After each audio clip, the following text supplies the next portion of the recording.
I'm officially recording. So we're going over week 7, day 1, and a little bit of day 2 with Rachel. And I have about, Rachel, how much time you have?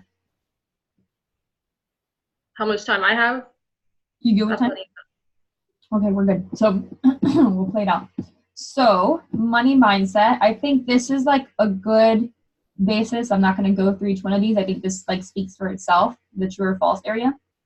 I think the area that people have problems with is the relationship part, if anything, which is like trying to imagine money being a person. So if you do have that problem, I always recommend like you drawing out what money, if money was a person, what it would look like. Whenever you draw it out, you give yourself time to like really imagine it. And then you're literally asking yourself these questions as if money is a person. So it's one of my favorites. Oops, I have WhatsApp up.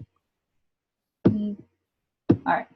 And then, the wheel of money, you guys have done a wheel of life before. The wheel of money is to like practice where are you with money and like what have you like not studied. So Rachel, you already done this, right? Yeah. Can you tell me like one by one where you are, and then I'll see if it's like correct and how you did it? Because I know that this one can be a little complicated. Sure. For spending, it's really hard to say. I put a 4 because I feel like I spend my money on a lot of stupid crap I don't really need. Okay. Good to know. All right, so you put a 4. Now, the way that I had explained it is I put 10 is you spend a good amount, not overspending, not being too greedy, and 1 is super greedy and all money runs through your fingers. So you're saying 4 because it was more of a, like it's running through your fingers type of thing. Right. Okay. So have you ever practiced doing like where you write down every penny that you spend for like a week? I tried to, and I just got overwhelmed with all the receipts I had, and it ended up being a complete flop. Yeah, I don't do the receipt thing because I won't finish it either. I have to carry around like a little tiny book that I put in the back of my pants, and then I'll literally take it out and like write it, or I'll put it as like a notes on my phone. And I can't like officially swipe my card until I put the note down. So then it kind of reminded me.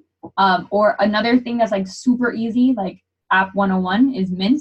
Have you downloaded the app Mint before? I have not. Okay. I highly, highly recommend that. And it's going to be, you'll see like a lot of these, I'll say the answer is Mint to begin with, because it's a great starting point for a lot of these. Like it teaches you, it'll help you take care of your debt. It'll tell you how much income you're specifically making. It'll help you with your spending, and then you get to put it in different transactions, like how much, you know, it can even help you with budgeting. It'll tell you, you know, if you want to budget home, if you want to budget books, right? Because I know we read a lot of books, courses, whatever it is, you can put it in each category. So it's really useful for me to keep myself on track. And then I also stop myself because I used to be like a seminar junkie, and I used to buy course after course after course without even noticing like how much I'm spending on courses and not even going through them. So I ended up getting a Mint, and then I put like $300 in other people's courses per month. And if I don't use it, because some courses are like 1,000, 2,000, 5,000, you know, right?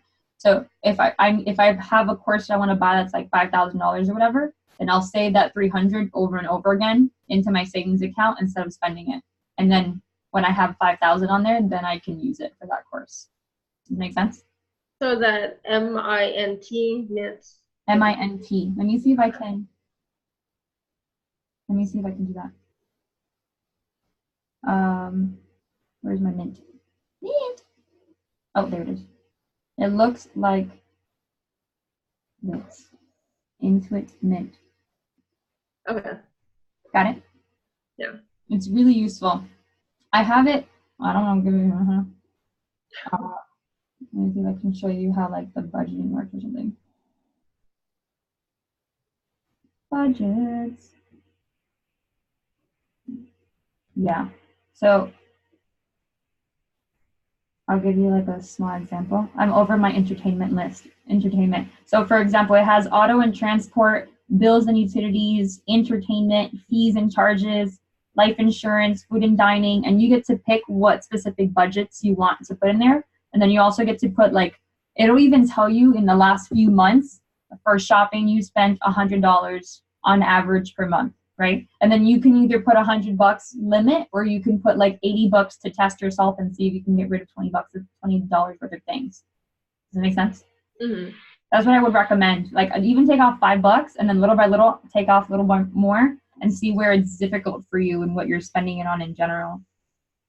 Okay. And one reason I was trying to keep the receipts too, because then I know, I spent $50 at Walmart. Well, what was the $50 on? Yeah. I have the receipt with like itemized. Yeah. I actually practiced. I used to buy things a lot, and I still do sometimes. I have my days where Yusuf is like, you bought what? Right? I bought him five fuzzy socks a few days ago just because I wanted to, right?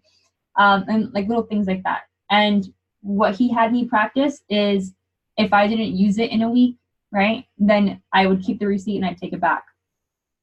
So that was huge for me, because then I'd end up realizing, like, am I really going to use this, or in a week am I going to have to bust the mission and take it back just to save a few bucks, So it was practice for me to be frugal is the word. So yeah, I like that one. Income. Do you want to tell me what your income is like? You don't have to tell me amount. You can just tell me like from 0 to 10 where you feel like it's at. I feel like it's a 5. So it's not so good? So wait. Before overtime, I guess it's a 5. Say that again? Huh? Say that again?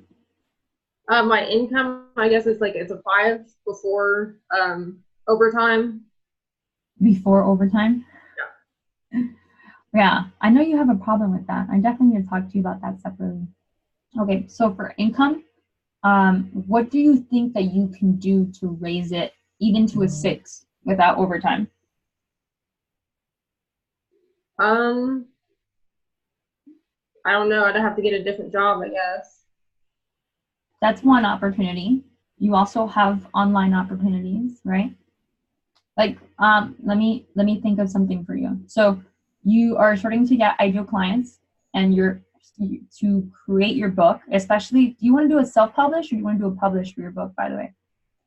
I'm not sure yet. Okay. Well, let me give you like a little information on both, right? Either way, with self-publish or publish, if you want to make money off your book, you're going to need an email list. That's like necessary in the book world. Why? Because if you do self-publish, then it's literally going to be like you having to sell your own book to people in your life, right?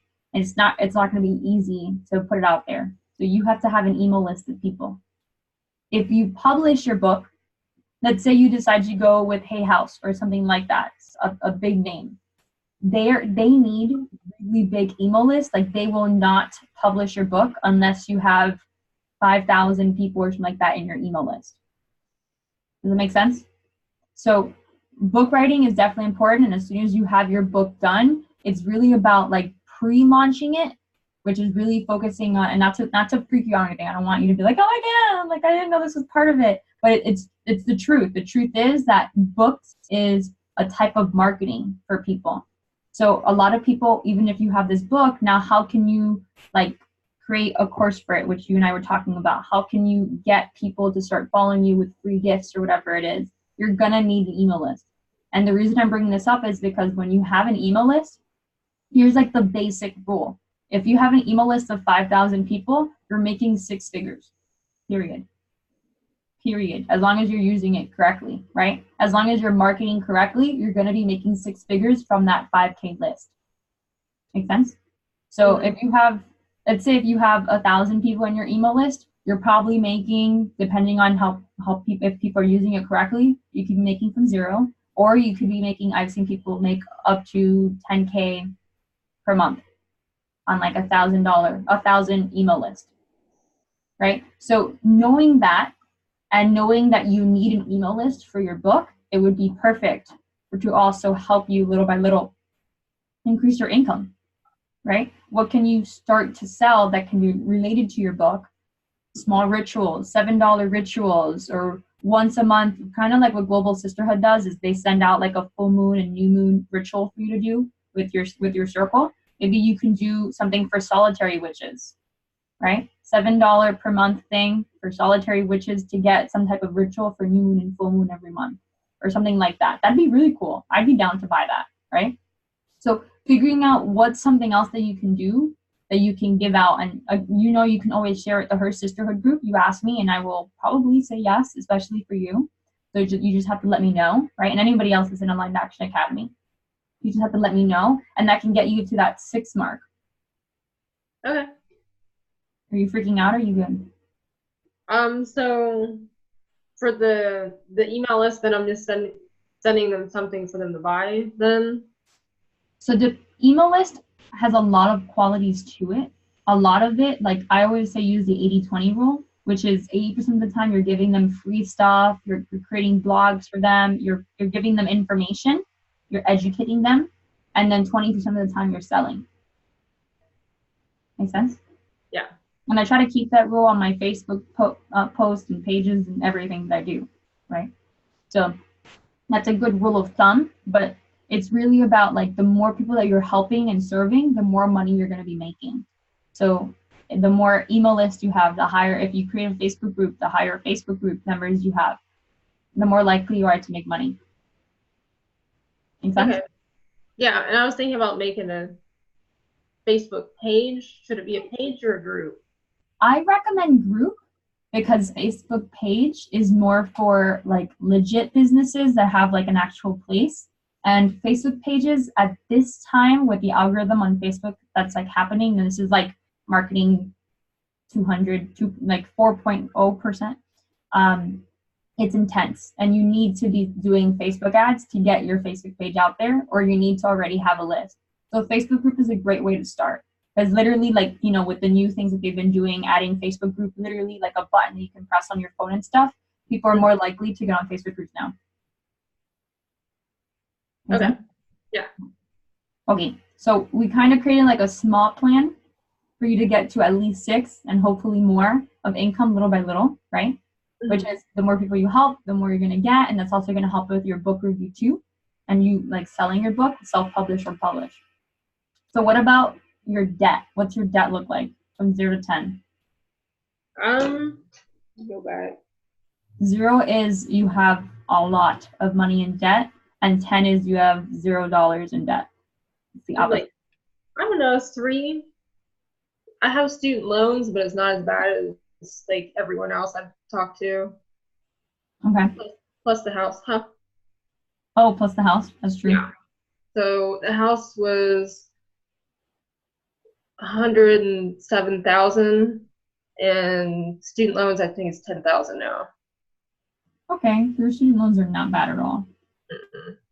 Yeah, what I recommend, since you already have a mortgage with your house, and that's going to be years and years and years, your student loan debt probably has, and you're going to have to do your homework to figure it out, but probably has a bigger APR percentage than your house, maybe.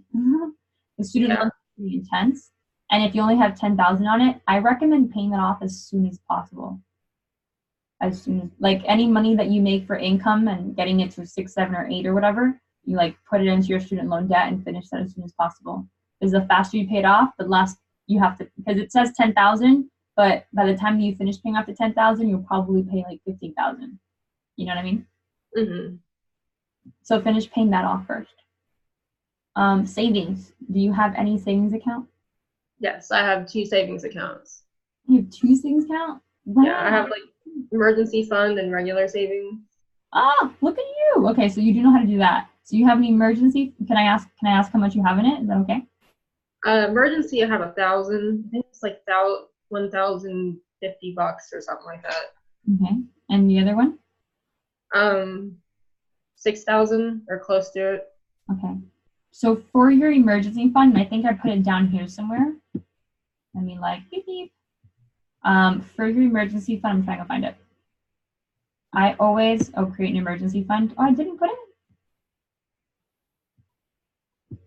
Okay, I always recommend that for your emergency fund, save 1,000 plus. I didn't put enough information. I always talk about, saving 3 to 6 months of expenses. At least, like the emergency fund is like if your car breaks down and you have a new tire or whatever. But the 6,000, does that pay for your like 3 to 6 months of rents or whatever bills you have in general? Yeah. Okay. You know that if you like, another thing is if you can start saving up like up to 10K instead of that 6K, you can finish paying off the student loans as well. Mm-hmm. Right? Well, that's what I wanted to do, was get 10 in my savings and then start really paying off the student loans. Yeah. Okay. How long do you think that's going to take you, if I may ask? I haven't figured that out yet. I'd have to do the math. Okay. Let me know. Send me like a text by myself, like towards the Facebook message to myself, so that I can like kind of help you through that, right? And making sure that you're like on point. I'm not like a financial accountant or whatever. I just like, I'm good at this stuff, right? And then a good thing knowing is like what your mortgage percentages and what your student loan percentages is, and knowing like, okay, well obviously student loans is cheaper, so that one I'd still recommend paying off first. But just knowing it is a good thing in your head to remember, and like trying to find a way to kind of play with the system. Maybe you pay an extra few dollars and then it'll not hit you as hard. You know what I mean? That's important. And that helps with your debt and savings. Clear financial goals. Do you have any goals? Besides, we just talked about one, like taking care of your student loan debt.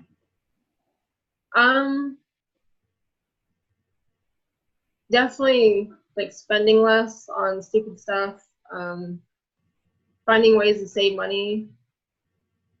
I guess that's it.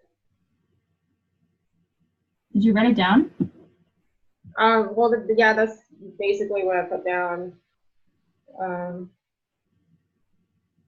I guess I don't have super clear goals. Okay. Can we work on them right now? Is that Sure. okay?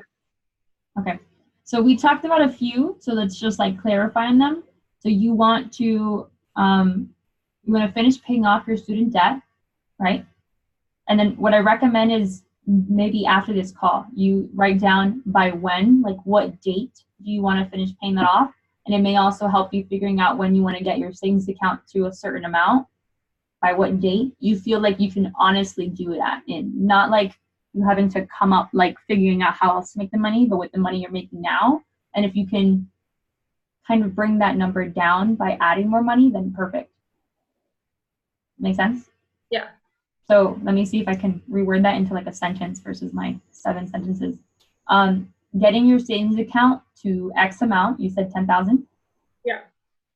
So getting your savings account to 10,000 by blank date, whatever date you decide, and then paying off your student loans completely by blank date. I think those two are great starting points. And then the third one that we talked about in the beginning was watching your spending so that you don't use it on like little junk. And that was your wording, to be clear.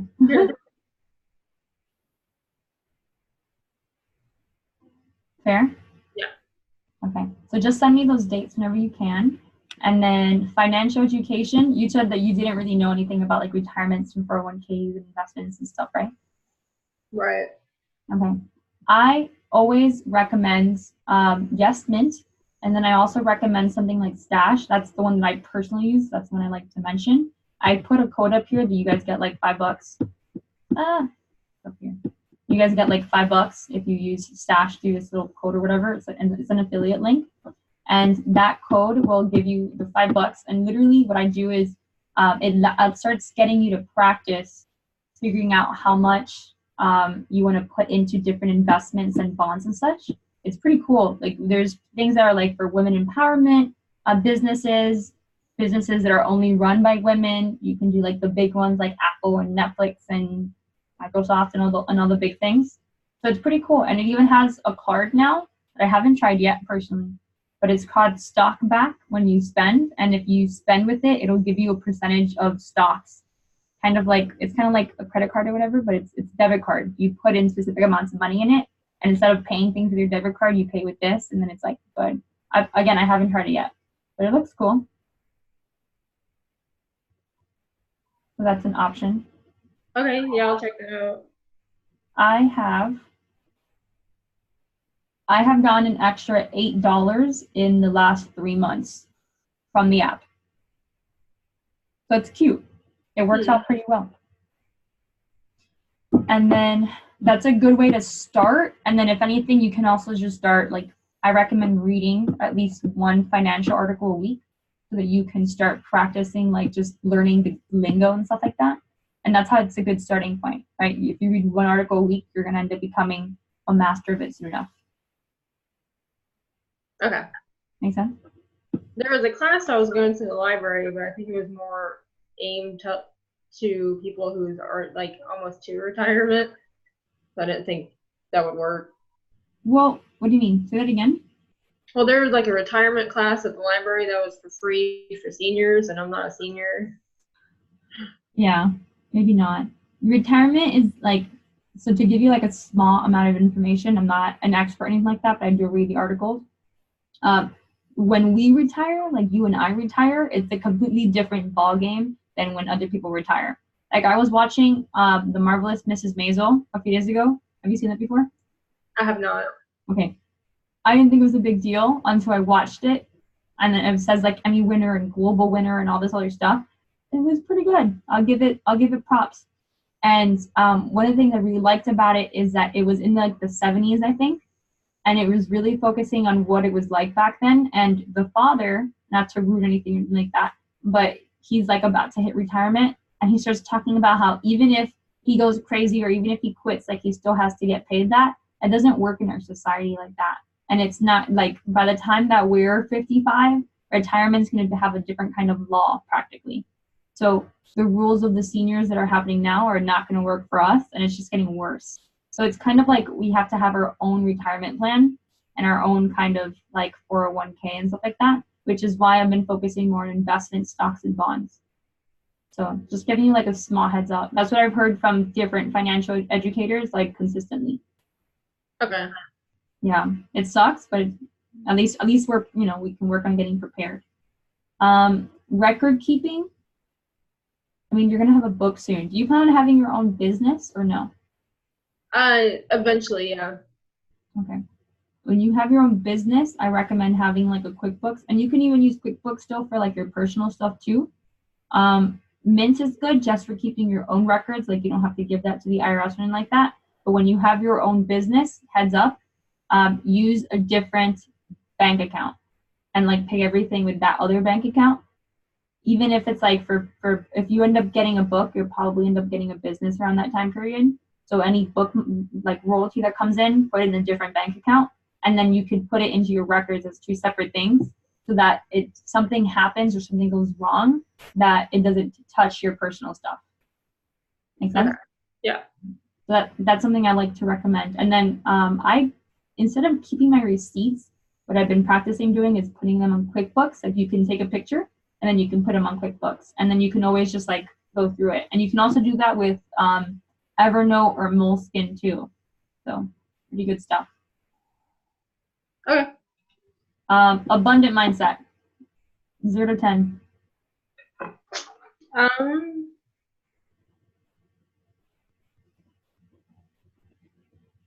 I'd say a 5.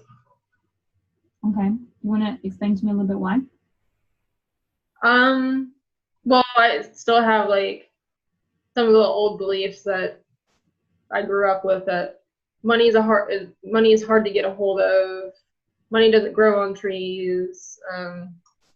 You have to work really hard to get money, or you don't get anything. You did this? Yeah. Yeah.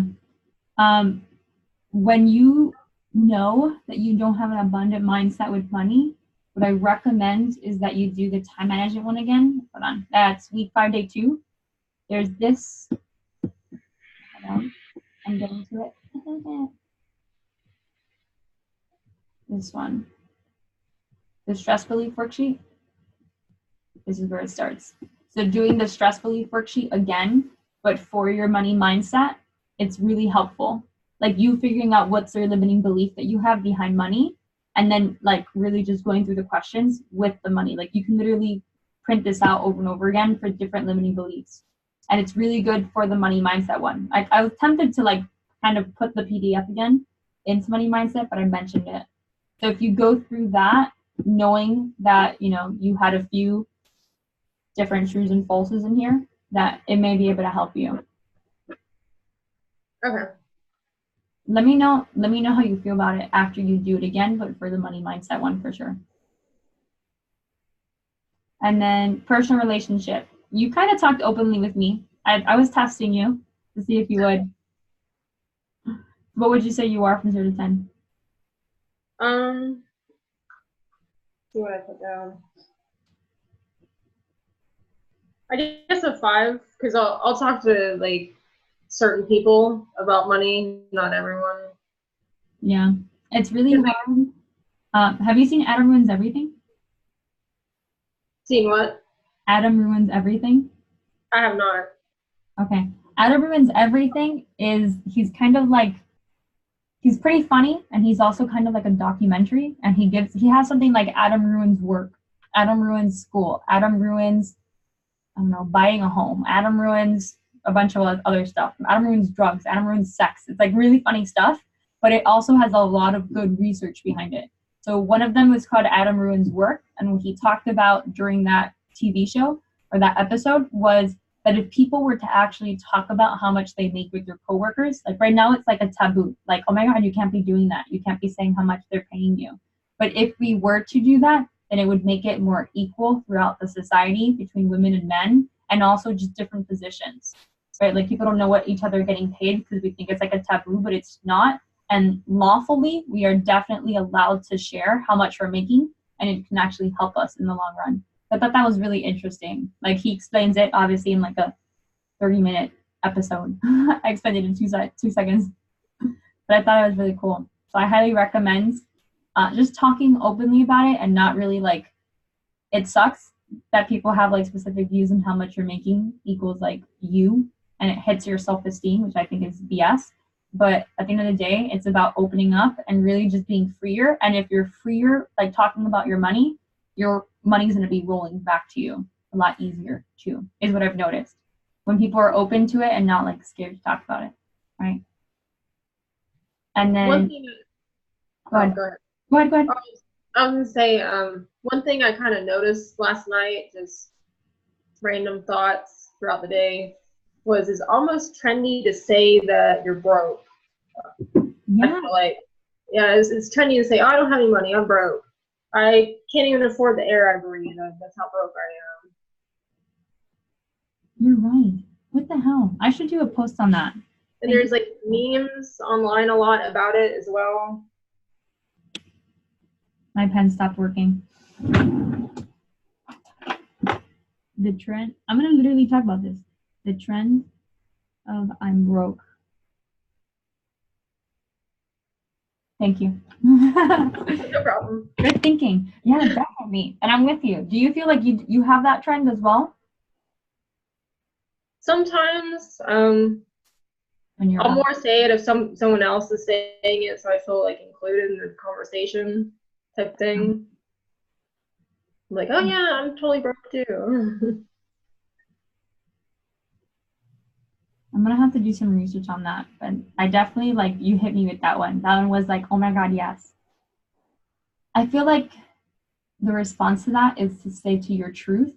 Like, you know how you just said, like, it's about affirming with other people and wanting to feel included. What if they wanted to be included with whatever you were saying? Right? And figuring out how to word it differently. Like, instead of saying I'm broke, like, I can't right now, I'm saving up for X. Or I'm going to spend my money on something wiser.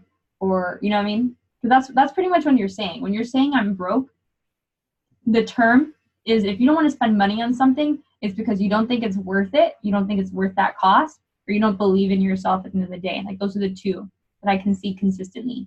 So when you're saying I'm broke, normally it means like you don't think it's worth it. Like for me, I'll say I'm broke sometimes, and you're right, I do say it myself. When someone says like, oh, they want to go partying, and I'm like, I don't want to go to that. I don't want to get drunk. Like, I don't want to spend my money on that. And then I'll be like, oh, like I'm broke, that my budget's not there for that. Which is true, because I have $0 budget for partying, right? At least that kind of partying. So maybe I don't have the budget for that. Maybe we can change it to that, which is true, right? Yeah, makes sense. I'm practicing my speech here. Right. All right, and then retirement plan, we kind of talked about that, how we probably won't have a retirement. Here's something that I recommend for retirement plan though, which is something that I did. Instead of getting a retirement plan or a 401k, check in on life insurances. Do you have a life insurance? I do. Okay, look at you. You're already ahead of the game here. How old are you? 31. You're 31? Rachel, I thought you were so much younger. No. I thought you were so much younger. Like your face is just younger. Like you, like I can understand that because of like your personality, but your face is younger. But okay, so at 31, you have had a life insurance for how long? I think a year. There's open enrollment at work every year where you can like add benefits or get rid of benefits. And I don't remember signing up for it, but I have it because I was looking through my benefits a couple weeks ago. Check So I how must much you're putting in there. Okay. Do you know how much you're putting in there right now? No, but I know the plan's for 10,000. The plan is for 10,000. Yeah. For how long? I don't know. Like I said, I don't even remember signing up for it. Okay. Well, check if you can go to like a financial advisor, if you can talk to someone that may know about life insurance, just check with the life insurance that you have, like with the newest kinds of life insurances. Just because there's specific ones. Like for me, I have a crazy one. I don't even know how I got this one, but I went to like 4 different financial advisors, and like at 45 years old, I'm pretty much like done. Like my bills will be taken care of. You know what I mean? For like 20 plus years. So I think it'd be cool. So, and that's if I want to retire at 45, and if I don't, then I can keep going for the 10 years. So I think that's cool. Right? Mm-hmm. So I started it when I was 18. I don't know how long that is. So 45. I'm like doing math on my own thing. 45 minus 18. That's 27 years. Really? That's it? Yeah, okay. So 27 years of paying for a life insurance. And then after that, like my bills are paid for 20 plus years, which I think is cool, right? And it's like, I get like triple. Like whatever I put into it, when I get out of it, it's like triple of what I'm expecting, like what I put into it, which I think is cool too. I thought life insurance was when you died, someone got like money. There's different life insurances. That's one kind of life insurance. But the life insurance I have is, it could be when I die. It could be when I have a disability. Like let's say I get in a car crash and my arm falls off, right? Then I'll automatically be taking out that money plus.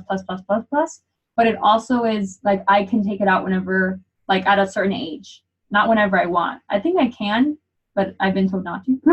But it's more of at a certain age I can take it out and I'd be okay.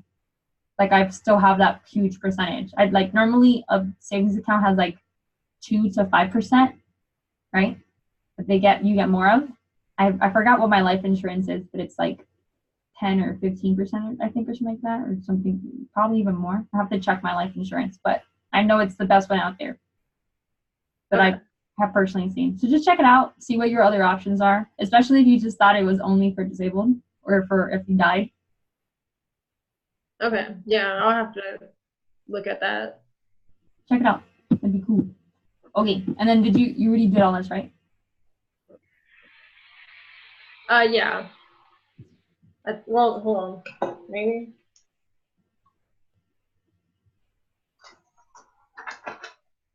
I must have only did the first part then. Oh, you didn't do step 2?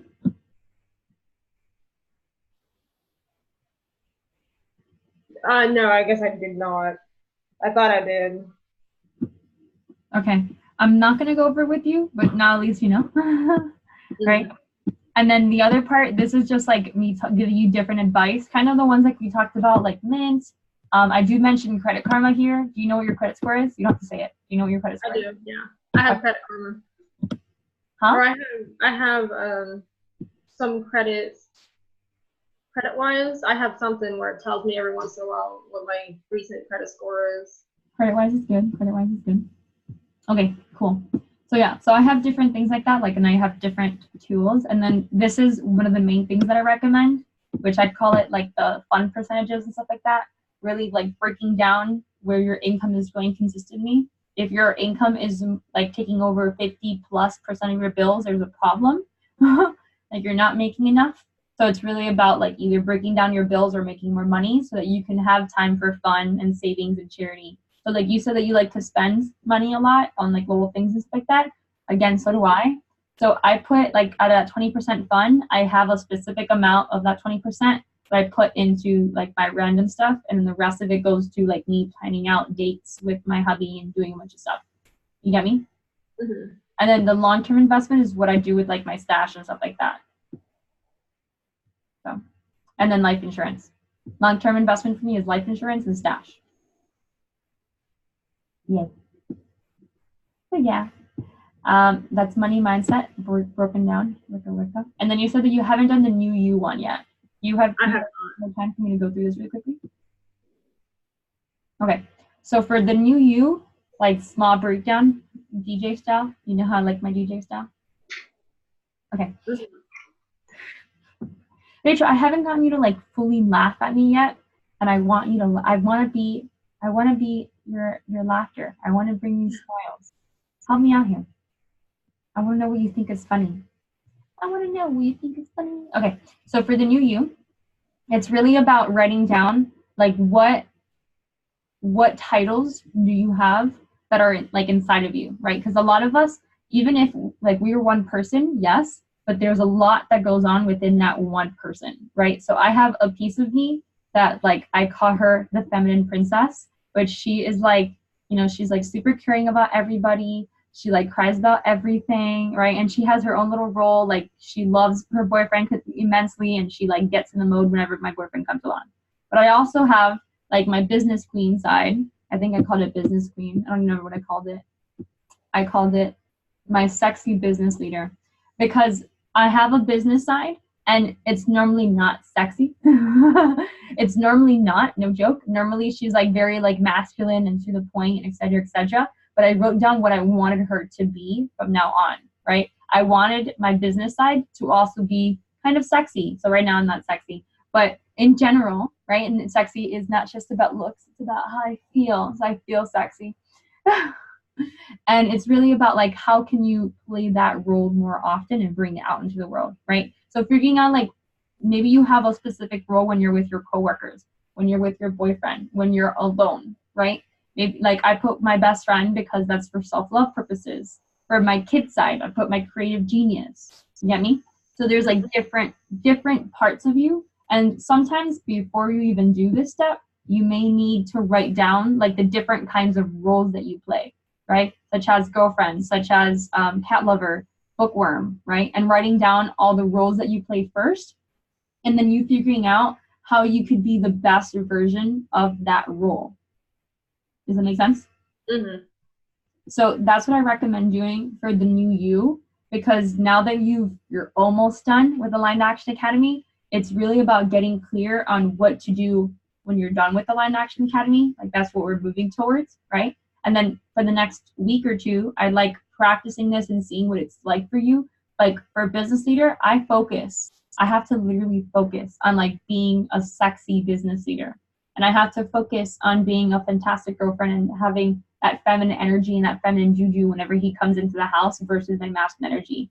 You get me? Like if he walks in right now, I'd be like, babe, like I'm in the middle of something. And I can't be like that. Not if I want to be a good girlfriend. You get me? Baby, can you give me a second? I'm almost done. There's a difference. So really practicing like how can you be the best version of yourself in that role. So I put like money queen, right? Because I like being a money maker. I like having my own money, even though if I'm a woman or whatever, that's still a piece of me. So I want to be a money queen. I want to have my own little throne, and I want to have my own money and not have to worry about what anyone else is going to pay. I want to know that I'm secure, right? So figuring out what those roles are for you, and I'd love to know which one's like your favorite and stuff like that. And then I put this for you, which is like that name that we created, and then how you can kind of like bring it out into the world. So whenever I need to call in one of my personalities, right? Because again, we're not just one stereotypical person, even though we may want to feel that way. Like if someone looks at me and they're like, oh my God, Jasmine's like down. That's not like Jaslyn. She's not even Jaslyn at the moment, right? Mm-hmm. That's not true. I have a sad part of me. I have a part that she, like, it's okay if she's down. I don't have to be happy-go-lucky all day long. I get to have a bad day, right? So it's about knowing each part of you, but also knowing how to get into that role and how to get out of it. So I know that if I'm like sad and dopey and like I'm one of the 7 dwarves, like it's happening, then I need to snap myself out of it. So how do I move to one of the other 7 dwarves, right? How can I go from like, oh my God, I have a live Q&A call happening in a few minutes and I don't wanna and complaining, to I gotta step up and get in the motion, right? And like it's kind of like the whole this is Tony Robbins 101, by the way, which I'm like kind of talking about. Is him being like, when you're down, you're facing down, your chin is down, your shoulders are like moving in.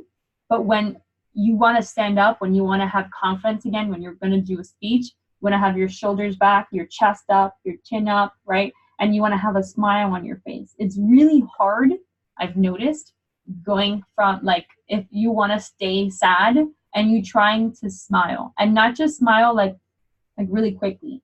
Like Rachel, practice this with me. You ready? And people are gonna love this. I love doing this.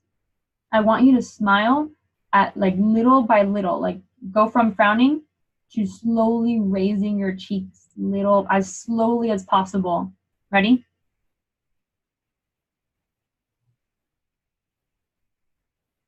It just goes inward.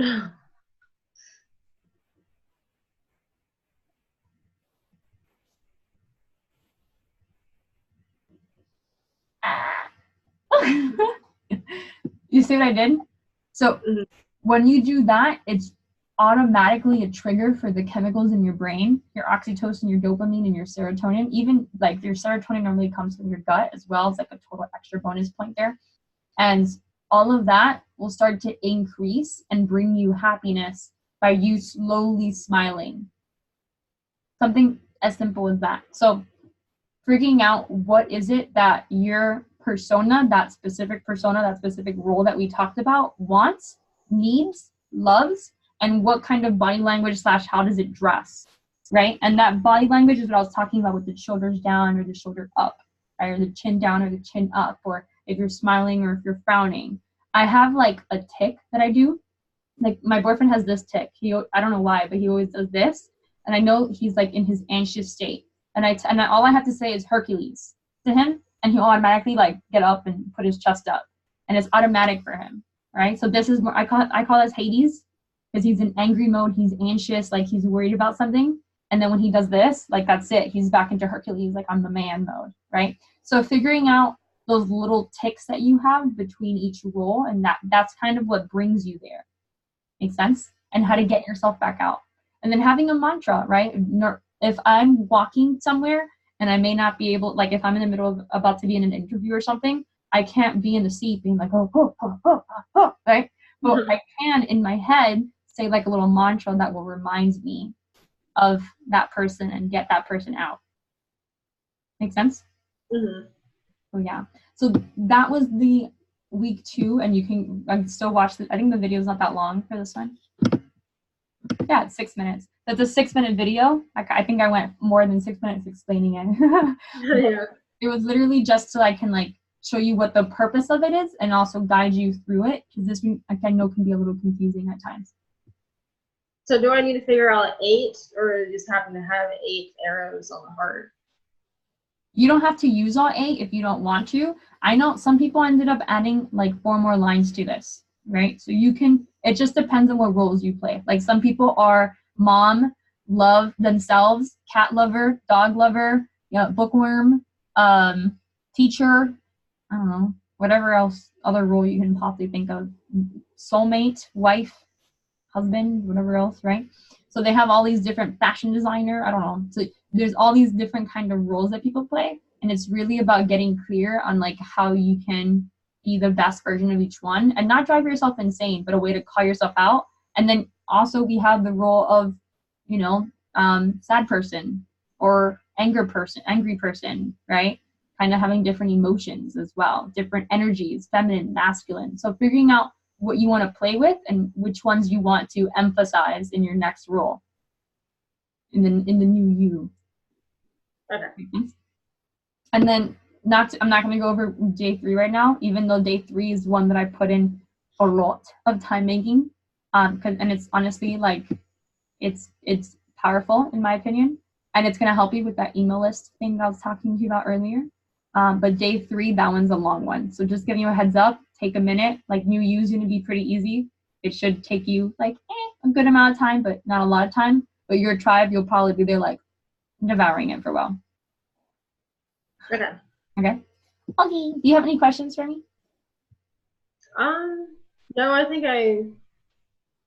we covered everything that I could think of. I love it when I do that. Okay, cool. I'm going to stop sharing and I'm going to end the recording and call it a day. Rock on.